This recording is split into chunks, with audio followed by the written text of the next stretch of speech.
মুশরিকদের জাহান্নামে ফেলে দেওয়ার পর জাহান্নামের উপর দিয়ে বসানো হবে একটি সেতু, একটি ব্রিজ, যাকে বলা হয় সিরাত। এই সেই ফুল সিরাত যা পাড়ি দিতে হবে অবশিষ্ট প্রতিটি বান্দাকে।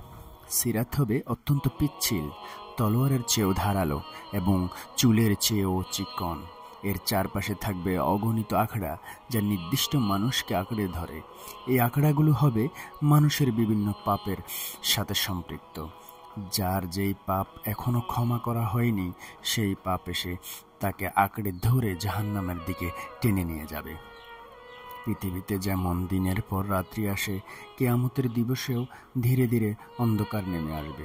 সিরাতের দিকে যেতে যেতে চারদিক গুটগুটে অন্ধকার হয়ে যাবে। তখন বিশ্বাসীরা তাদের ভালো কাজ অনুযায়ী নিজেদের ভিতর আলো খুঁজে পাবে। কারো কারো আলো হবে পাহাড় সমান, কারো কারো আলো ছড়াবে একটি তাল গাছের দূরত্ব পর্যন্ত।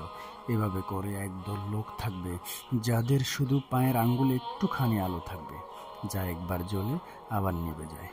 যে যার আলো অনুযায়ী সিরাত পর্যন্ত পৌঁছবে এবং সেই আলোর সাহায্যে সিরাত পার হবে। এখানে একটি বিষয় লক্ষ্য করা ভালো, যে ব্যক্তি পাহাড় সমান আলো ছড়াবে, তার আলো কি তার সঙ্গীদের পথ দেখিয়ে দেওয়ার জন্যও যথেষ্ট নয়?